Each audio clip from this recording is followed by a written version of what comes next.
So today I'm going to attempt to give you some advice on how to stretch, what you can do to stretch when you're stretching your relaxers, so you can be successful at it, and as well as some tips for healthy hair care when you're transitioning. And by transitioning, I mean transitioning from relaxed to natural hair, or if you are relaxed bone straight and you want to transition to having more texture in your hair.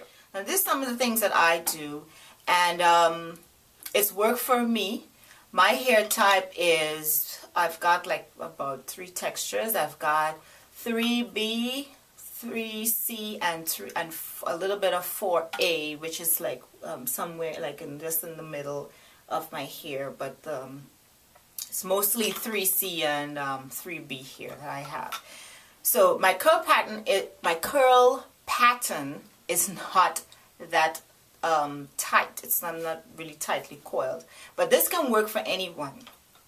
Now, as long as you have curly, naturally curly or tightly coiled hair, you already know that your hair has trouble retaining moisture because of the pattern of the hair.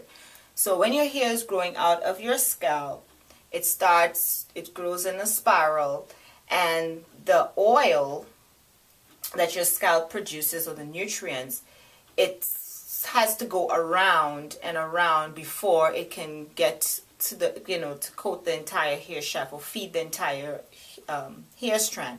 So by the time it gets halfway, it's like, oh, I'm tired, I can't go no more. So this is the reason why curly and loosely curled or tightly coiled hair is usually dry. Now, when I stretch my relaxers out for 16 weeks at a time, or sometimes I go longer. It just depends on what's going on in my life at the time. So usually I would do my relaxers probably like 3 times a year or 2 times a year. It just depends on how things are going. And what I do is, like, when I get down to like week 14 or week 15, then I start using something called a baggy method. And the baggy method is really, really simple. It's also known as the greenhouse effect, but the original name is baggy, and I have known about this method since I was a child. It's just simply where you cover your head with plastic wrap or plastic shower cap or plastic bag, something that is going to generate heat. It's not going to let heat escape from your head from your natural body heat, which encourages your hair your hair shaft to open and expand, and the moisture that's in the hair, or that the scalp, the oils that the scalp produces, or the moisture that you have applied, also can be absorbed fully into the strand. So the uptake is like 100%. So the result of that will be immaculately moisturized hair. And for our hair to thrive, it needs to be moisturized at all times. It needs to be kept moisturized at all times. It needs help to be moisturized. So that is something that I would incorporate into my regimen, which is very, very simple. And I usually do that twice a week. And when I do that twice a week, I use my pre-poo, which is what I usually do on a regular basis. I use my pre-poo, which is made of oils, like natural oils that I have concocted this myself. And in here it has 100% castor oil, cold pressed castor oil. It's got grapeseed oil in here, and I've also got olive oil in here, along with peppermint oil and lavender essential oils in here. And that's what I use in my hair twice a week as a pre-poo. And I cover my head with the plastic wrap, And yeah, because I co-wash once a week and I shampoo once a week. So the night before, I just use the pre-poo in my hair. Now, coming close to to my relaxer days, when I stretch my relaxer out, I would use the baggy method. So basically what I would do is, if I'm not going to shampoo my hair, I would just use my regular moisturizers that I put in my hair and I moisturize and seal. And I use coconut oil for sealing. And I just cover my head with the plastic wrap, tie it with my bonnet, tie it with my scarf, or put my bonnet on, and I go to bed. And when I get up next morning, my hair is super moisturized. It's easy to detangle, so therefore you have less breakage and all of that. Your new growth is super moisturized, and you can just style your hair for the day and go about your business. Now, another thing that I would recommend is that if your hair is tightly coiled, you want to not try to use combs to, comb your hair. Finger combing is actually better, because your fingers are actually really, really powerful tools when styling the hair. And you can just, go through your hair and just gently remove any knots or tangles, whatever that may be there, using your fingers. Also, do not attempt to comb through your hair or manipulate your hair when your hair is dry.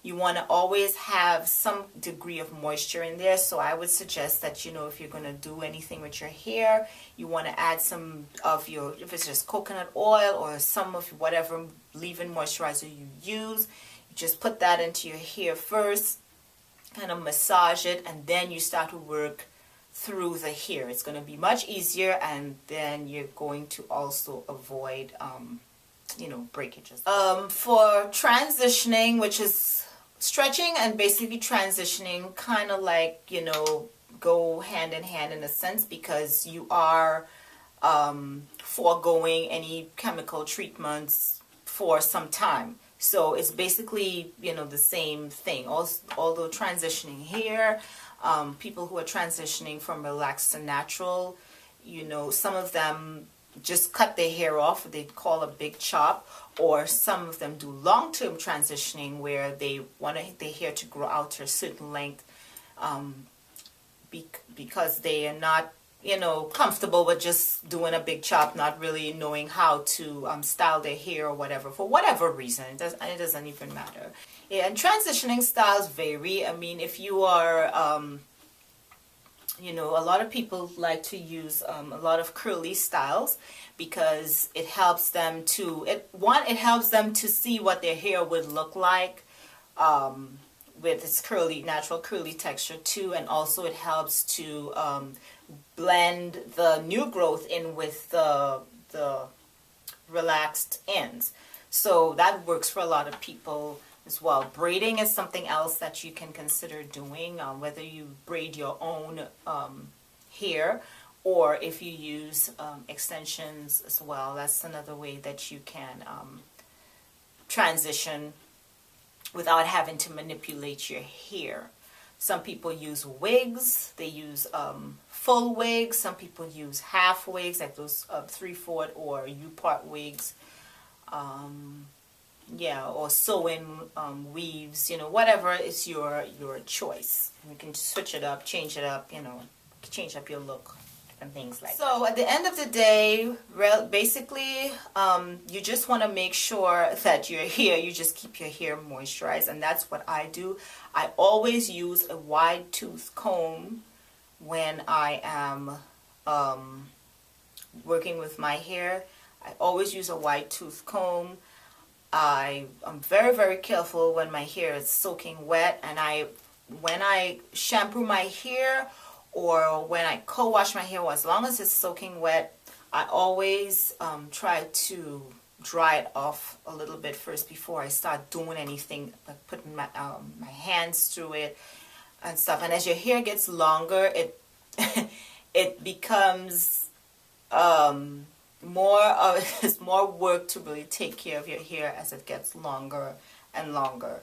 So you don't want all of your hard work to go to waste by just ripping through the hair because, oh, whatever, I can't with this, I have to go out or whatever. Well, if you have to go out, then forego the shampooing. When you have places to go and you have places to be, you don't want to skimp on, your hair care process. So I would suggest that, if you wash your hair every week and that day comes to shampoo and you have to go out, then you know what? Don't wash your hair. Don't shampoo your hair. Just wait until you're able to do so and you can take the time to take care of your hair properly.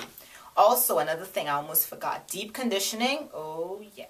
Deep conditioning is something that you should do on a regular basis when you're, especially if your hair is naturally curly. And if it's color treated as well, you want to make sure and deep condition your hair, because deep conditioning, I think, is one of the best things that you can do for your hair at any given time. It's one of the best things that you can do for your hair. So whether you're using a protein-based deep conditioner or moisture-based deep conditioner, it's up to you, but that's something that you should incorporate into your regimen at least once a week. Co-washing is optional. Some people don't do it because they don't see the point in it, but some people do, and I do co-wash my hair because I'm someone that works out. I go to the gym and I work out, and I have to clean my hair. I also go, when I'm done working out, I go sit in the sauna and the steam and all. Well, it's not really a steam, it's a dry sauna, but when you sweat and all of that and you get out there, your hair is gross. So yeah, and hair does smell, especially if it's open. I don't know if any of you have noticed that, but hair is something that that absorbs scents. So yeah, you don't want to have stinky hair. That's something. No. So you want to make sure and keep your hair clean. So yeah, co-washing. And co-washing, if you're new to a hair journey, co-washing is just simply using conditioner the way that you would shampoo. And most people use those cheapy conditioners, are the ones that you can leave in for 3 minutes and wash them out. Not really deep conditioners, just the light ones, because they get the job done, and the particles in those are too big for the hair shaft to absorb, so they don't really give like a deep conditioning, but it conditions enough until the next, your next shampoo or whatever. Some people don't use shampoos at all. They prefer not to, but I do. But I use sulfate-free shampoos, so that in itself, it doesn't contain that surfactant, sodium lauryl sulfate, which is designed to strip the hair of oils or whatever, some grease, dirt, muck. So that can leave your hair dry. So if you are someone that is using shampoo, you want to make sure, like on a weekly basis, you want to make sure that your shampoo is a sulfate-free one. And I do use a sulfate shampoo, but I use it once a month. I use it once a month, and that's to just give me completely strip my hair out, to give me a clean slate to work with, because having a clean scalp, a clean and healthy scalp, is essential to having healthy hair, in addition to eating well and stuff, and exercising, regular exercise and stuff like that. Yeah. So I don't know if I forgot anything, stuff that basically what I do. I hope that this was helpful. Yeah, and I will be doing an update on my hair, because I have been getting a lot of questions on the vitamins that I use and my hair. So I'm going to do a video on that to answer the questions and show you the progress of my hair since I've been using it. Yeah, so I will be updating y'all on that soon. So if you have any questions, comments, or concerns, please leave them in the description bar. I may have forgotten some things, I don't know. Please leave them in the description bar, and I will be sure to answer them for you. Thank you for watching, and I will see you in the next video. Bye!